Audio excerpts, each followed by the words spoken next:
Muy buenas a todos. Hoy quiero comentarles un poco cuáles son los criterios o lo que tenemos en cuenta para seleccionar los ejercicios que vamos a poner dentro de nuestra programación. Planificar el año o planificar un ciclo es importante, y para poder planificarlo de la forma correcta, primero tenemos que ver cuáles son los objetivos que tiene que lograr nuestro atleta o nuestro grupo de atletas. Entonces tenemos que pensar qué es lo que necesitan o necesita desarrollar. Vamos a tomar una planificación general como si una persona, digamos, no tuviera una mayor formación en alguna de las disciplinas que conforman el entrenamiento del CrossFit. O vamos a tomar en cuenta a un grupo de personas que quiere entrenarse pero no le interesa desarrollarse como atletas de CrossFit para competir en Elite, sino que primero tenemos que pensar tenemos que formar un grupo que tenga características similares de rendimiento en todas las fases del entrenamiento y en todos los tipos de capacidades físicas. Entonces tenemos que entrenar la capacidad coordinativa para mover los elementos, el equilibrio y la fuerza para trabajar los ejercicios de gimnasia o con el peso del cuerpo, y la resistencia cardiovascular y muscular para recuperarse bien a los dos primeros objetivos que acabo de nombrar. Y además, con la resistencia cardiovascular y la resistencia a la fuerza, generar una base de adaptación para después poder desarrollar mejor las disciplinas más intensas, como cuando hay ejercicios de gimnasia complejo o ejercicios de levantamiento olímpico o de fuerza, metodológicos o no, de levantamiento olímpico, que requieren levantar mucha carga. Porque lo que es el trabajo de la fuerza-resistencia me va a traer una buena adaptación de todo lo que es músculo esquelético y me va a traer una mejor resistencia de lo que es tejido periarticular, tendones, ligamentos, a la adaptación en el entrenamiento a la recepción de esas cargas que vamos a imponer más adelante cuando ya nuestro atleta esté un poco más formado. Entonces, como dijimos, vamos a tener siempre primero presente que tenemos que marcar un objetivo. El objetivo en términos generales para una persona que quiere aprender y poder desarrollarse dentro de una programación tal vez más adelante de competencia o con una buena intensidad, va a ser aprender a controlar su cuerpo. Si tiene un buen aprendizaje del control de su cuerpo, va a poder controlar mejor los elementos que use, las kettlebells, las mancuernas, las barras, los discos,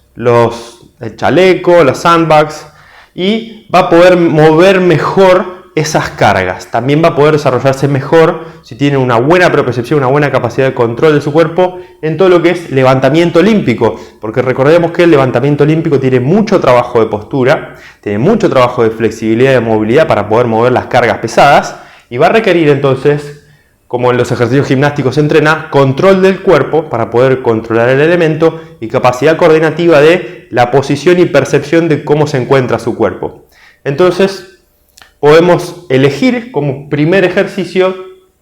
en la parte principal del entrenamiento, poner algo de gimnasia. De paso, va a servirnos para que la persona que termina la entrada en calor y pasa a la parte principal, digamos, active bien su cuerpo para poder después sí manejar un elemento que tal vez es algo un poco más complejo porque agrega carga y complejidad al movimiento muchas veces. En segundo lugar, en la parte de la programación general, después de algunos, puede ser 1 o 2 ejercicios gimnásticos o metodológicos de la gimnasia, vamos a poner algo de levantamiento olímpico para que la persona o el grupo empiece a familiarizarse con la postura, cómo sostener la barra, cómo se percibe la carga del cuerpo cuando está sosteniendo el elemento por encima de la cabeza, por delante del cuerpo, que empiece a percibir cómo se tiene que dar esa fase de despegue y tirón hasta recibir la barra por encima de la cabeza, cómo se siente un snatch, que es un movimiento, digamos, que se da en una sola fase, cómo se siente un clean and jerk, que es una recepción primero sobre los hombros y después un empuje por encima de la cabeza. Y podemos jugar un poco con el levantamiento en la segunda parte de la programación, no usando tanto las cargas, pero sí generando un buen volumen de trabajo, ¿sí? En tal vez series de 6, 8, 10 repeticiones con cargas muy bajas, o sin cargas directamente con un bastón, pero para que la persona más que nada primero adapte su cuerpo a esa percepción y reconocimiento de los movimientos y de los ejercicios, ¿sí? Y después, en la tercera parte de la programación general, vamos a poder jugar un poco más con lo que es cardio y acondicionamiento físico o estructura. Estructura va a ser todo lo que le da al atleta la capacidad de recuperarse y resistir a los estímulos que le imponemos en las dos primeras partes. Entonces, en la parte de cardio, acondicionamiento físico y estructura, vamos a tener en cuenta todo lo que es correr, cargar pesos, hacer farmer carries, hacer planchas, hacer push-ups, hacer air squat, o sea, sentadillas aéreas, estocadas caminando, trabajar con la bicicleta, con el remo si tenemos, trabajar con las kettlebells, con las dumbbells, pero con cargas bajas de manera que pueda mover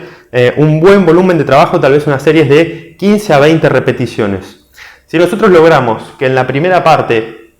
pongamos más adelante, ejercicios de gimnasio, levantamiento, se trabaje con un poco de fuerza, podemos tocar 4, 5, 6, 7, 8 repeticiones. En la parte de gimnasio, levantamiento, la segunda parte, podemos tocar ejercicios de 8, 10, 12 repeticiones. Y en la parte de cardio y acondicionamiento físico, la persona logre mover unas 15, 20, 25 repeticiones por ejercicio, ya habiendo programado tal vez el primer trimestre del año o el primer cuatrimestre del año. Esto va a depender un poco de ya las características personales de cada persona, ¿sí? Y logramos ordenar estas tres fases del entrenamiento, tocando estas tres series de intensidades diferentes, de fuerza hipertrofia y de fuerza resistencia. Vamos a poder jugar un poco más con esta última parte de separar el acondicionamiento físico que se da por la capacidad cardiovascular, que nos dan correr, remar, andar en bicicleta, y la parte de acondicionamiento físico de la estructura, o sea, de la resistencia a la fuerza. Y vamos a poder poner entonces una cuarta sección, ¿sí? Empezaríamos con 3, podemos empezar a trabajar una por día, eso después lo vamos a ver en la parte de programación y planificación específica de la sesión. Y más adelante, cuando la persona ya forma una base de estas 3 secciones que yo ya describí, vamos a poder agregar una cuarta sección, ¿sí?